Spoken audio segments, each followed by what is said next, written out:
meus queridos amigos, tudo bem com vocês? Eu sou Wandre Regina Judice Costa, aqui da cidade de Garça, no estado de São Paulo, do Centro Espírita Fé, Esperança, Amor e Caridade, mantenedor da Casa de Caridade Irmã Filomena. Nosso programa Momento Coragem, um estudo do livro Coragem de Francisco Cândido Xavier por Espíritos Diversos. Hoje estamos na lição 21, as duas tristezas. Antes de começarmos, eu peço para vocês que nos sigam nas nossas redes sociais que aparecem na sua telinha, clique no seu joinha e ative o sininho para se manter atualizado.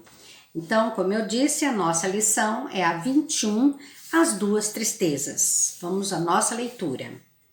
Há, sim, a tristeza construtiva, aquela que nos impulsiona para a vida superior, encaminhando-nos para o trabalho de melhoria íntima perante a rede de ascensão espiritual.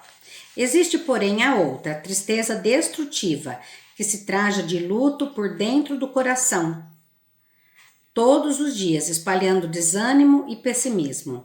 Observa a ti mesmo, a fim de que te imunizes contra semelhante doença da alma. Toda vez que comentamos nossos problemas, exagerando-lhes o tamanho ou dramatizando as dificuldades que nos chegam à existência, sempre tomamos o tempo alheio a fim de recordar sofrimentos passados que a providência divina já mandou apagar em nosso benefício, com a esponja do tempo, em todas as situações nas quais nos pomos a exaltar os preconceitos próprios, desconsiderando a posição e a experiência dos semelhantes, e na generalidade dos casos em que nos pusermos a lamentar dissidências e desacordos, contendas e mágoas, estamos afastando de nós mesmos os melhores amigos através da amargura e do ressentimento que destilamos com as nossas palavras.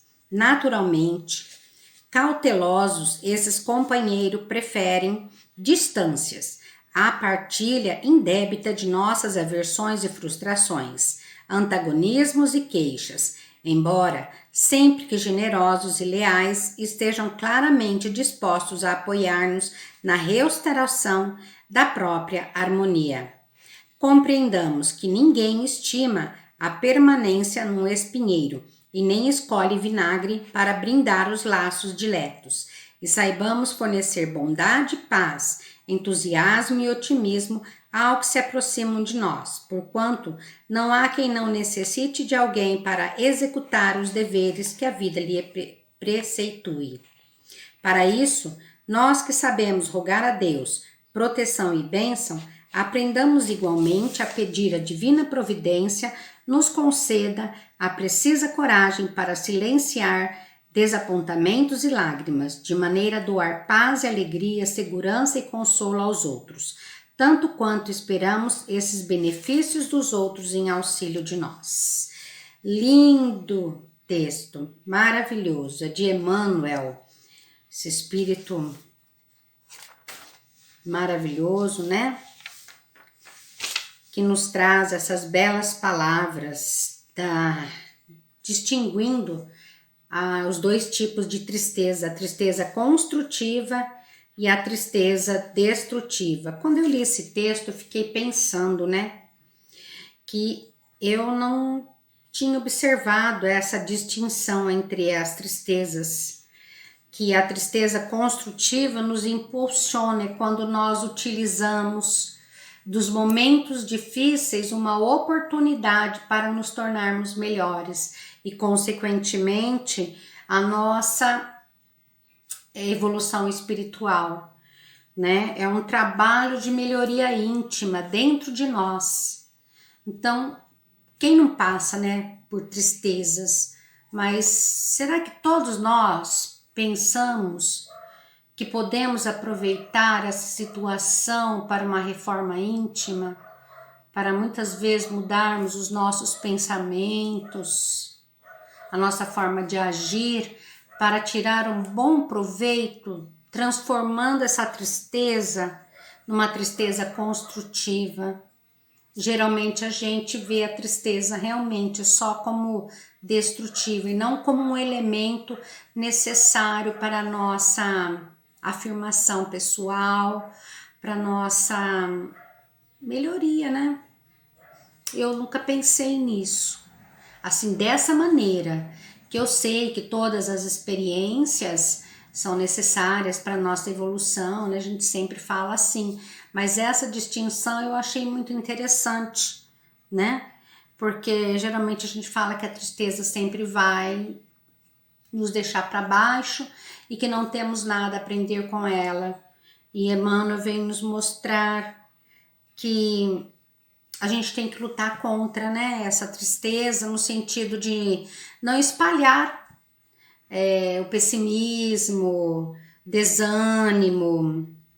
Por onde nós passarmos, nós temos um papel primordial para auxiliar as pessoas, né? Então essa compreensão é muito interessante, me faz refletir que nós temos que olhar para dentro de nós mesmos e quando esses momentos difíceis chegarem, o que eu quero mandar para dentro, né, de mim? O que eu quero para mim? Porque as dificuldades vão continuar, né? Elas estão aí.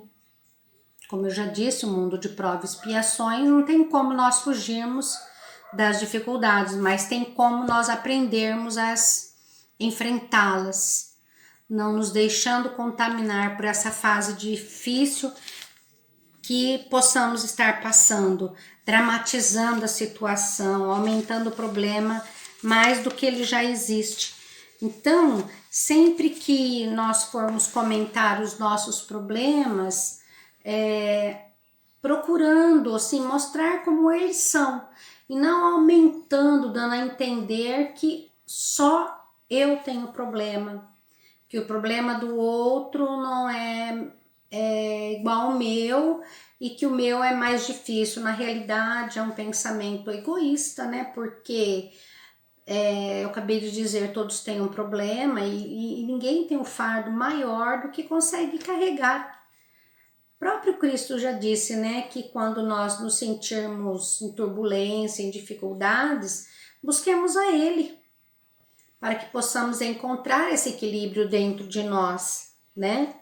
E aprendermos a desenvolver sentimentos mais nobres, não deixar que essa tristeza, que esse fato negativo desconstrua a sua espiritualização, a sua força, a sua fibra, a fé no sentido confiança, porque é diferente eu dizer eu creio em Deus ou eu confio em Deus, né? Então a gente tem que crer e confiar que Ele também acredita que nós também sejamos capazes. Então é muito importante, é fundamental aprendermos a buscar uma harmonização dentro de nós, desenvolver a nossa bondade, a paz, o equilíbrio. E isso não vai ser logo de assim, da noite para o dia, né? É um exercício diário, todos os dias repensando as próprias atitudes, quando põe a cabeça no travesseiro, analisar tudo que fez, tudo que passou, mas agradecer também, porque superou. Você tá ali deitado naquele travesseiro, agradecer por ter aquele travesseiro, ter uma casa que pode chamar de lar, né? Que apesar das dificuldades enfrentadas, está tendo a oportunidade dessa reencarnação. Então não basta só reclamar, é importante buscar uma lição diante da dificuldade pela qual estamos passando, né? Que saibamos também que a espiritualidade está sempre ao nosso lado para enxugar as nossas lágrimas, e na maioria das vezes a gente fica remoendo, né, esse problema, essas dificuldades, e esquecemos que eles estão aqui do nosso ladinho e que a gente pode estar conversando com eles para eles nos auxiliarem a superar essas dificuldades, nos ajudar a passar por ela, né? Às vezes o problema não está só conosco, mas está com uma pessoa que nós amamos. Então buscar essa espiritualidade para que tenhamos as melhores palavras, melhores atitudes.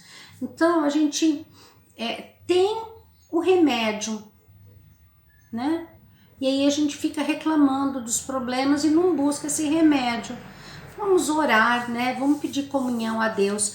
E eu lembro muito, assim, quando o Chico Xavier foi a primeira vez trabalhar mesmo e na sua caridade, quando ele ficou trabalhando pelas pessoas carentes, ele disse assim que depois que ele passou a trabalhar com as pessoas carentes e ver os problemas delas, ele passou a ver que os problemas dele eram pequenos, que ele não tinha problemas e que aqueles problemas das pessoas ele poderia auxiliar, e isso fazia esquecer dos seus problemas. Vamos pensar nisso. Será que realmente o nosso problema é maior do que os dos outros? Se a gente for analisar, né, quem tiver condições de me assistir, fica pensando, olha, eu tenho condições de assistir, porque eu tenho condições de ter um celular, pagar internet, muitos não têm. Eu tenho uma casa que eu posso chamar de lar, eu tenho uma cama, eu tenho um emprego. Eu tenho momentos difíceis? Tenho, mas tem momentos felizes. Então, é um texto muito interessante, né? A gente usar as dificuldades em nosso próprio benefício, buscando aprender e não se jogar de cabeça nessa tristeza, buscando o refúgio e desculpas, mas buscando a Deus e enfrentar de cabeça erguida. Não esqueçamos, Deus está sempre conosco e vamos orar sempre, pedindo a Ele que proteja o nosso caminho, que Jesus esteja conosco. Na verdade, Jesus sempre está conosco, mas e nós estamos com Ele? Então, como você quer tratar a sua tristeza? De forma destrutiva ou de forma construtiva? Para que nos tornemos pessoas melhores, capazes de enxergar que há pessoas que sofrem mais do que nós. Agradeçamos as oportunidades que Deus nos dá todos os dias de buscarmos aquilo que nós desejamos, nossos sonhos, mas que buscar a Deus também faça parte da nossa existência, nos melhorando. Vamos pensar nisso? Então eu agradeço a Deus, ao Mestre Jesus, por suas bênçãos, pelo seu amor, e que Ele envolva todos que estão me ouvindo com a sua bondade, com as suas energias salutares, a sua luz divina, e que todos nós possamos buscar aprender com os momentos difíceis para nos tornarmos pessoas mais fortes, acreditando que jamais caminhamos sozinhos. Graças a Deus, que Deus abençoe a todos nós. Beijo grande, pessoal.